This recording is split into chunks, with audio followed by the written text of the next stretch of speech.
fazer empreendedorismo em Babson, que é a maior rival de Harvard, e inclusive empreendedorismo é acima, né? Aí eram uns 10, 15 dias de curso. E outro na New York University, riscos macroeconômicos. Os dois nos Estados Unidos. Nisso eu tirei o visto para ir para lá. E nisso eu ia para lá fazer os cursos, fiz os dois em períodos distantes, e dava um giro lá. Nisso eu acabei conhecendo os brasileiros.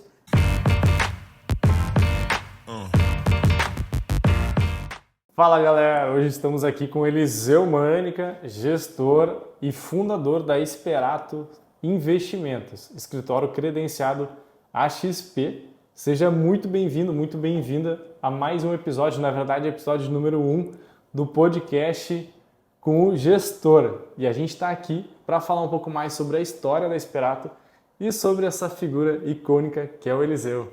Valeu, Jonas. Obrigado pelo convite, prazer estar participando desse primeiro episódio. Então, um prazer e também uma responsabilidade de estar falando um pouquinho mais sobre a carreira de assessor de investimentos, sobre a carreiras do mercado financeiro. Eu que já tenho aí 18 anos de mercado, tive uma experiência até inclusive internacional e que vai ser um prazer estar trocando uma ideia aqui e poder estar agregando para você que está nos ouvindo e nos vendo, né? Bom, mas vamos lá, eu separei algumas perguntinhas e a primeira dela é de onde surgiu o interesse de entrar e trabalhar com o mercado financeiro? Fantástico, eu acho que quanto mais cedo a gente consegue ter um autoconhecimento e fazer o que a gente gosta com o tempo, com resiliência, paciência e dedicação, né, e tendo valores pessoais muito altos, acaba se destacando. Então eu vim de uma faculdade de meus pais advogados. Meu pai é advogado, doutor em Direito, minha mãe é advogada, minha irmã é advogada, só eu que nunca fiz a OAB, mas terminei a faculdade de Direito e no último ano de faculdade eu li o livro Pai Rico, Pai Pobre.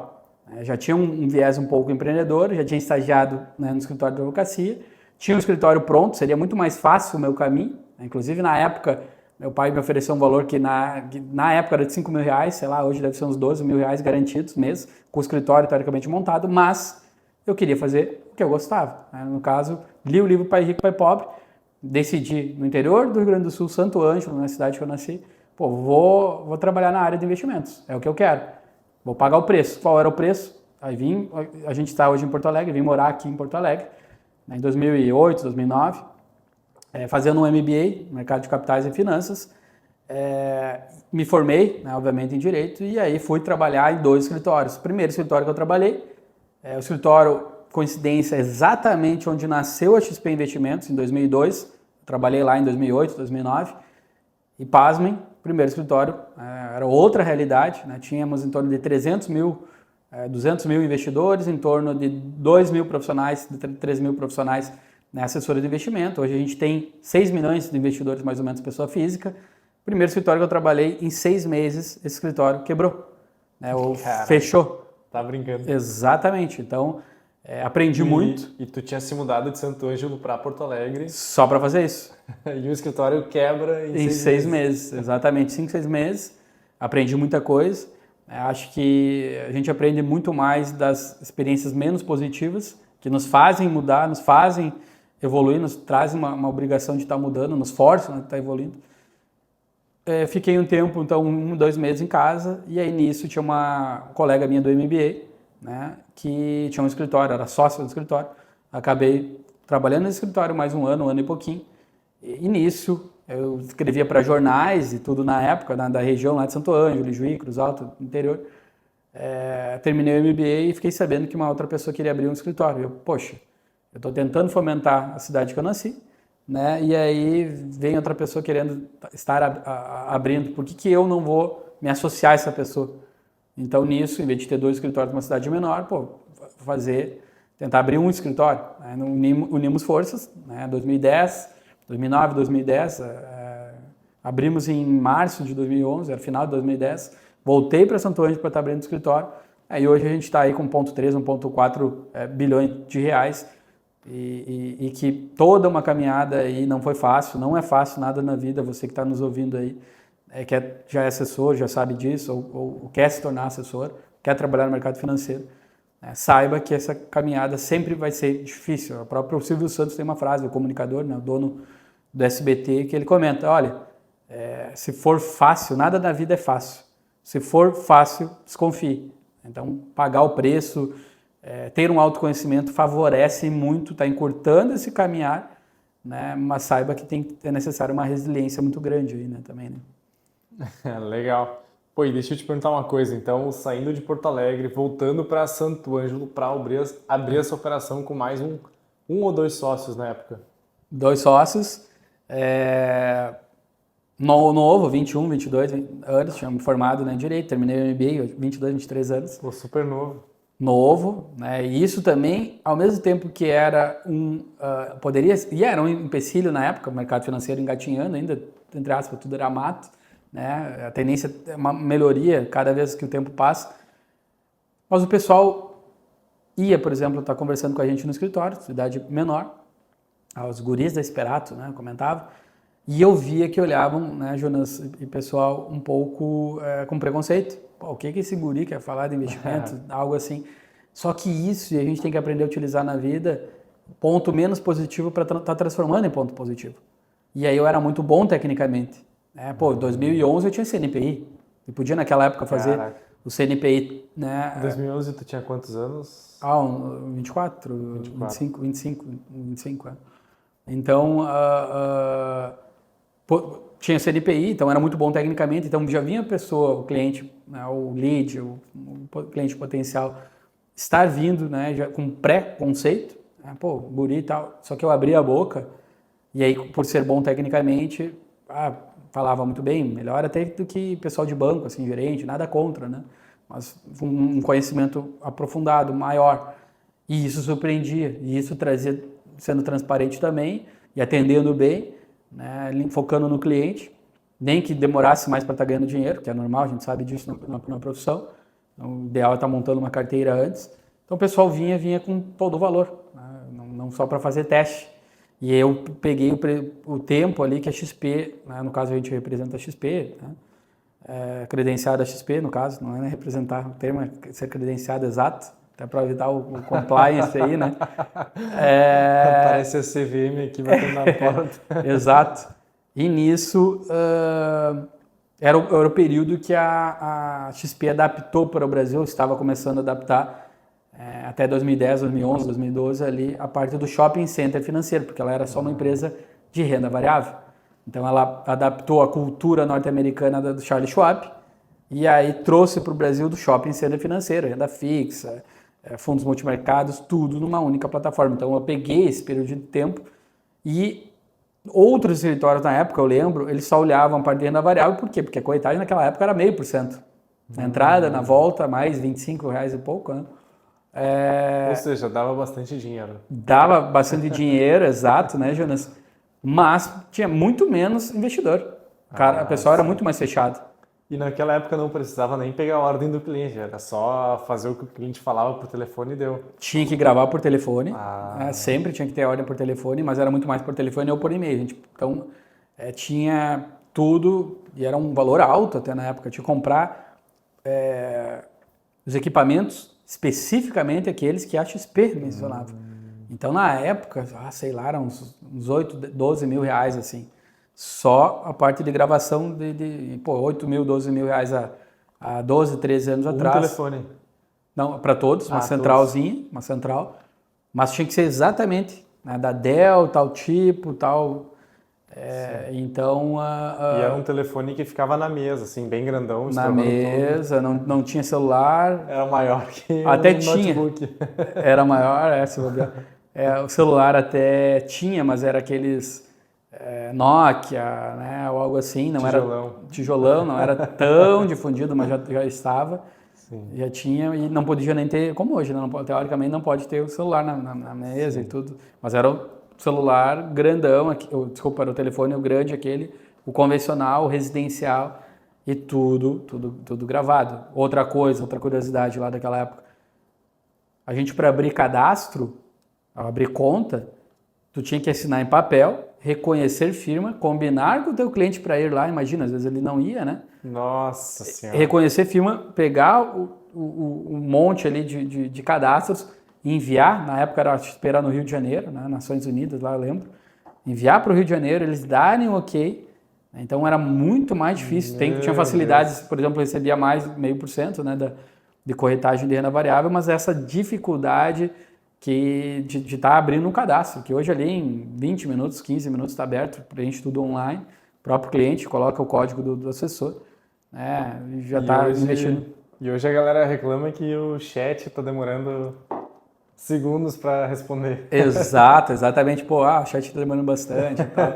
Então, eu acho que é natural isso, a tecnologia vem aprimorando o negócio de assessoria é um negócio também, né? A gente vê isso, porque eu morei até de 2016 a 2023, né? Indo e vindo, né, dos Estados Unidos também, pegando essa experiência de lá. Então, tu consegue ver muita coisa do que tende a acontecer no mercado brasileiro, esse lapso temporal do que acontecia nos Estados Unidos, do que acontece no Brasil, não só em investimentos, mas também profissionais de investimento, mercado financeiro, vem cada vez diminuindo, né? Então, mas já consegue, está vendo 1, 2 anos, né, o que aconteceu lá é uma tendência do que vai acontecer aqui. Pô, lá tem mais de 500 mil financial advisors, né? Tende a ter um aumento dos 23, 25 mil que tem hoje aqui no Brasil de assessores, mas não vai chegar a 500, mas acho que uns 60, 70 mil, acho que chega, triplica quase. Né? Nesse médio e longo prazo, pegando algo proporcional e linkando ainda a não maturidade do que tem o mercado americano, mas um caminhar que tende a ter no mercado brasileiro. Né? Eliseu, eu até ia te perguntar sobre as certificações, mas agora que tu falou sobre os Estados Unidos, acho que vou pular um pouco a pergunta. Como que foi essa decisão? Pô, acordei de manhã cedo, pensei, acho que eu vou para os Estados Unidos agora, estudar um pouco, me virar, estudar inglês também. Exato. Conta um pouco mais como é que foi essa decisão, como é que foi essa trajetória, por que tu foi para lá, por que tu voltou também? Boa, excelente. Tem muito a ver com autoconhecimento e o que cada um quer da vida. Você que está nos ouvindo aí, isso é o principal para ter sucesso em qualquer área, inclusive na parte de investimentos, que eu comentei. Eu investia muito em cursos, então depois de eu terminar o MBA em Porto Alegre, né, na FGV, eu fui fazer um Master em Governança Corporativa Evaluation, 2014, 2015. E foi muito difícil para mim, no primeiro ano. Pô, imagina, do interior, eu não era comunicativo, muito mais observador que conversador, que no bom sentido de falante, né? Muito mais observador. E o primeiro ano desse meu Master é para quem tinha terminado o MBA. Então, eu era o segundo mais novo, né? Aí já tinha uns 27 anos, 28 anos, era o segundo mais novo. Então, meus colegas, uma mulher do presidente da Ford no Brasil, ela trabalhou para a Porsche, né, na Áustria, na Alemanha, falava alemão, falava francês, português, italiano, falava umas 5 línguas, então uma colega. Isso agora já nos Estados Unidos, esse Master? E isso, o pré-caminhar para os Estados Unidos. Ah, é no Brasil ainda? Ainda no Brasil, era em São Paulo. E eu vou encurtar, senão vai ficar longa a história. E aí, um colega era controller da Redcard, que era dona da Mastercard. Outro era VP, vice-presidente da Avon no Chile. Cara, então eu entrava na aula, só cara fera. E eu sem experiência de vida, né, começando e tal, entrava mudo e saía calado. Primeiro ano foi assim, ficava até mal, mas isso nos propicia crescer. Segundo ano, aí eu comecei já a falar. E aí, como eu era bom tecnicamente sobre investimentos, eu via, o pessoal escutava. O guri tem conteúdo até. E dentro desse Master, né, que era em São Paulo, que eu investia quase tudo que eu ganhava em curso, né, até em casa. Minha mãe, Júnior, me chama de Júnior em casa, né? Para quem investir tanto em curso, né? Para tentar ser o melhor. Não o melhor que os outros, mas o melhor, minha versão, o melhor que eu podia ser. E tinha 2 matérias para escolher, né, desse Master. China, Europa ou Estados Unidos. Eu escolhi fazer empreendedorismo em Babson, que é a maior rival de Harvard, e inclusive empreendedorismo é acima, né? Aí eram uns 10, 15 dias de curso. E outro na New York University, riscos macroeconômicos. Os 2 nos Estados Unidos. Nisso eu tirei o visto para ir para lá. E nisso eu ia para lá fazer os cursos, fiz os 2 em períodos distantes, e dava um giro lá. Nisso eu acabei conhecendo os brasileiros. Em 2015 ali, ficamos amigos. Quando eu voltei para o Brasil, começaram a colocar pilha para ir para lá, né, a incentivar para ir para lá, que eles iram para lá. E nisso eu pensei, né, sempre indo ao encontro de onde é que estão os melhores empreendedores? Onde é que estão os melhores da área de investimentos? Cara, Estados Unidos. Então eu quero ser mais um ou tentar ser mais um não, né, ser o melhor, ou estar entre os melhores. E onde é que vou para os Estados Unidos? Então, em abril de 2016, eu fui para lá com o intuito de estar abrindo um escritório de investimentos. Né? E aí, nada na vida é um ponto A, o ponto B é uma linha reta. Estou aqui, Brasil, quero abrir o escritório de investimentos. Isso em 2016, pessoal. Então, é muito antes do que agora o pessoal está indo abrir escritórios. Né? 2022, 2021 começou essa questão, né, de acessar o mercado internacional, né? 2020. Né? Então, tive que ir atrás do Green Card, tive que ir atrás de outras coisas. Né? Então, tive que focar e trabalhar até em outra área, part-time. Né? E mantendo o escritório, trabalhando no escritório até 2017, por aí. Aí, 2017, 2018, indo atrás para estar conseguindo. Então, a decisão de ir para lá foi dado a isso, de estar abrindo o escritório, de estar vendo o que era possível estar fazendo. Aí, por um período de tempo, eu deixei de ser assessor, montei uma gestora, uma asset, e recentemente voltei para a parte de assessoria. Né? Eliseu, eu ia te perguntar também sobre a questão ali dos Estados Unidos versus Brasil. Tu falou antes que Estados Unidos sempre está 2, 3 anos na frente. Algumas pessoas até mesmo falam que Estados Unidos está 10 anos na frente. E aí, já que tu tem essa visão de lá, o que tu acha que pode acontecer aqui no Brasil que já aconteceu lá fora? Boa. Acho que primeiro de tudo, tem assessor, o financial advisor, né, similar a assessor, que já tem 8 bi, 10 bi de dólares dele. Né? Então, caraca, imagina, de dólar, multiplica por 5, vamos arredondar o cálculo. O dólar está um pouquinho baixo, 4,93, no momento que a gente está falando isso, mais ou menos isso. Arredonda para 5, 40 bilhões de reais. Um cara, claro, ele tem um time, né? Montou o time dele, mas um cara com 40 bilhões. Então, acho que vai ter esses super assessores. 40 bi de reais. 8 bi de dólar. 8, 9 bi de dólar. Um assessor com 40 bilhões de Exatamente, porque o cara tem um networking, o cara atende o VP, o diretor de uma Microsoft, de uma Apple, de um alto nível. E, obviamente, para te estar jogando esse jogo que é mais alto, tu precisa estar falando a língua do cliente, tu precisa estar investindo, né, em experiências próprias, né, e mantendo a humildade. Eu acho que isso é o principal, né, em qualquer área. E aí já existe, eu acho que isso é uma das coisas que vai ter esses super assessores. A gente bateu recentemente, aí 2, 3 anos atrás, assessores com mais de 1 bi de reais, é só o começo, né, nisso. Outro ponto, acho que é um caminho que já existe há 8, 10 anos nos Estados Unidos, a parte de como o mercado, não só de assessoria, não só do mercado financeiro é muito mais maduro, a parte e mercado como um todo, né, tem muitos competidores lá. E como é que tu acaba adquirindo uma diferenciação? Niches, não sei se existe essa palavra, mas nichando. Exemplo prático, real, para você que está nos assistindo aí. Assessor para advogados, assessor para contadores, assessor para médicos. Acho que não precisa ainda ter tanto algo nichado assim. Acho que dá para estar surfando no mercado brasileiro de uma maneira mais aberta, mas vai chegar um momento, né, que vai ter que existir isso de nicho, como existe lá fora, já existe lá. Cara, que legal. E eu comento várias vezes sobre isso, porque eu vejo o pessoal lá fora nichando. E aí eu comento até que pode nichar por profissão, por hobby, por exemplo, assessor de pessoas que gostam de carro de luxo. Total. É um exemplo, né? Total. E aí a gente sabe que como o trabalho nosso, ele é muito personalizado, dá para estar escalando muita coisa, mas tem uma parte pessoal, né, que é necessária, ele vai ter que limitar isso, vai ter que fazer um nicho. Ele não vai poder estar atendendo 300, 400, 500 clientes de uma maneira que tu comenta bem, e o Jonas já acompanha há um tempo, e parabéns você que acompanha o Jonas. Quem não acompanha, ainda fale para os amigos para estar seguindo, para estar acompanhando, né? Porque é uma pessoa, um profissional também diferenciado, mas a gente tem limite de estar atendendo o cliente, então tem que selecionar muito bem. Ontem eu até estava falando com um amigo de uma outra área, cara, às vezes você tem que pegar e demitir cliente, não tem o perfil, né? Você não está seguindo o que você está passando, porque vai dar incomodação ali na frente, né? Pode estar gerando problema. Então, isso é saber o que se quer. E para saber o que se quer e para estar crescendo, muitas vezes, eu leio muito a biografia, né, de grandes pessoas que chegaram onde eu quero chegar, tentando pegar esses atalhos, né, de outras áreas também, saber dizer não. né? Saber, isso é muito importante, mais importante do que saber dizer sim, né? Então, inclusive para clientes, se tiver atendendo. Então, eu vejo essas partes, vejo a parte de, também, além das que eu comentei, uma parte de escalabilidade, cada vez mais, fazendo mais com menos.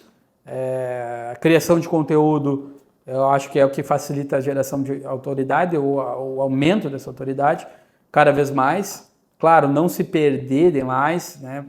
Porque hoje está muito fácil, em termos de geração de conteúdo, serem criadas gurus falsos, que é o que, cara, o cara lê um teleprompter, né? E aí vai ganhar cada vez mais força o que nessa questão de produção de conteúdo?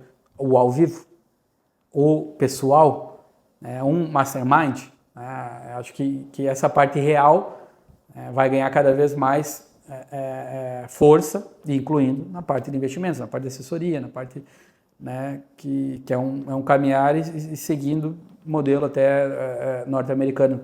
Não perguntou, mas em termos de pessoas, eu acho que vai ter 60, 70 mil assessores, financial advisors, nos próximos 5, 6 anos, máximo. Não vai ter os 550, 540 mil que tem lá de financial advisor nos Estados Unidos, até porque a população deles é maior. São mais rico também. Mais rico, mais maduros. Lá a não ser que tenha assessor para endividados, né? Aí, aqui no Brasil. Que também pode ser um nicho, né? Pode ser um nicho, eu não sei como é que ele vai ganhar, né? Mas vejo o mercado indo para esses pontos, né? Para esses lados. Legal. Né? E tem uma pergunta bem polêmica que a galera gosta de se perguntar. Alguns ficam até meio mal da cabeça, acham que a assessoria vai acabar. Assessoria versus consultoria. Já que lá nos Estados Unidos essa questão pega um pouco mais forte, o que tu acha a respeito disso aqui no Brasil? Boa, eu acho que tem espaço para os dois. Abriu e vai abrir, ou tende a abrir politicamente, juridicamente, uma gama maior, inclusive para o assessor. A gente teve uma mudança na lei, né, em junho de 2023, está demorando um pouquinho para entrar, em validade, né, sendo executado, mas eu acho que vai abrir mais questão de possibilidades para o assessor. Ambos, assessor, consultor, vai ter uma similaridade, né, no trabalho que hoje ou no passado recente não tinha. Eu acredito que isso vai estar caminhando, né? E algo que é importante, em qualquer área, independente de consultor, de assessor, focar no cliente. Acho que colocar o cliente como algo que eu sempre fiz, que demorou mais para estar ganhando, para ser remunerado, focar no cliente, e o cliente vem com todo o valor, né, quando pega confiança em qualquer área. Mas muito mais ainda que a gente vende credibilidade, principalmente. Credibilidade através de conhecimento técnico, através de uma postura, né, através de falar a língua do cliente, né, de ser sincero, ser transparente. Pode demorar a estar ganhando um pouco de grana, mas favorece no médio e longo prazo para estar crescendo carteira, inclusive. E eu acho que as duas, tanto a parte de consultor quanto a parte de assessor, vão ficar cada vez mais similares à profissão. Consultor, eu era consultor de CVM, inclusive, deixei de ser para voltar a ser assessor, né? Então, experiência prática. Isso há 9, 10 meses atrás, porque, né, tinha uma gestora, uma asset, né? Então, voltei recentemente, mas eu acho que cada vez mais ficando muito, muito similar, nem mais nem menos um que o outro. O assessor cada vez mais pode estar trabalhando também algumas coisas que o consultor fala do assessor no sentido de FII fixo. O assessor também pode estar trabalhando. Então, eu acho que cada vez mais isso vai ganhar força. Acho que é bom para todo mundo, né? Claro, de acordo com o que o cliente quer, porque tem gente que for colocar um FII fixo, o cliente tem um custo muito menor. Por que ele vai migrar para FII fixo? E aí o consultor que comenta sobre isso mais, e eu era consultor, né, frisando, mas não falava nisso, vai estar cobrando mais, vai ter um custo maior para o cliente que ele não gira, que não opera, que não... Então depende caso a caso, mas em termos de profissão, quanto mais agentes no mercado, quanto mais pessoas corretas, transparentes e diferenciadas, acho que é melhor para o mercado como um todo, né? Legal. Eliseu, acho que a gente precisaria de várias horas de conversa, talvez em um bar também, para, né, a conversa se prolongar um pouco mais. Mas uma última pergunta bem interessante para você que está começando na profissão, para quem está começando. Qual dica tu daria ou qual conselho, vindo aí de uma pessoa experiente, que já morou nos States, já conheceu o Buffett? Inclusive convidei, acho que isso pode ser tema de um vídeo no futuro. Convidei aqui em off, antes da entrada aqui nossa, o Jonas. Eu já fui há 4 anos no evento da Berkshire Hathaway, né? Esse ano, 2024, vai ser o primeiro ano sem o Charlie Munger. Então tá feito o convite aqui em público agora, aqui para todo mundo estar vendo. O Jonas, vai ser um prazer estar contigo lá na Berkshire. Sobre a sugestão, a dica, focar muito no início, a parte comercial, né? Acho que é vital. Ninguém nasceu sabendo algo. Eu tenho dificuldade de ser comercial. Cara, trabalha isso. Eu não era comunicativo. Acho que também se aprende fazendo, se aprende se testando, saindo da zona de conforto, né? O máximo possível, tendo resiliência, criando principalmente a parte de mindset, de autoconfiança. E autoconfiança só se ganha fazendo as coisas, passando por desafios. Aí ver que passou por desafio, cara, eu consigo fazer isso, né? Estar ao máximo possível, principalmente no início, falando com o máximo de pessoas, né? Tentando fazer com que as pessoas te vejam como um profissional, como uma autoridade de investimentos, né? Falando o que você faz, né? Falando o que você quer e focando na parte técnica também, né? Enquanto num tempo vago, e acho que é importante, não é fundamental, comercial muito mais, mas vai ajudar bastante a encurtar esse espaço de trazer uma senioridade maior, né? Como profissional da área de investimentos. Mas isso, e investir em networking, cursos e principalmente networking, para comprar esse networking, eu acho que é interessante. Agora, o homem do network é esse cara aqui, né? O Eliseu é cheio dos contatos, então se tu tá procurando conhecer pessoa famosa, rica, com dinheiro, conversa com o Eliseu que ele vai te ligar os pontos. E agora, se tu quiser trabalhar na Esperato, como que a gente faz? Pode estar me mandando aí um Instagram, né, ou o próprio parte de e-mail, mas é que fica mais fácil, mais direto. Eliseu, @Eliseu com S, Mânica JR. Pode estar me mandando uma mensagem aí, bem tranquila. A gente está aberto a principalmente ter boas pessoas e bons profissionais. Acho que por ter esses anos de mercado e que sempre tem que estar aprendendo, né, um mercado que a gente tem que estar evoluindo. Vai ser um prazer poder estar ajudando aí você que tem um sonho, que já trabalha no mercado financeiro. E poder estar ajudando também a fazer algo juntos, né? Maravilha, foi um prazer. Bora gravar de novo outra hora. E tu que nos acompanhou, muito obrigado. Até a próxima. Te vejo lá. Valeu!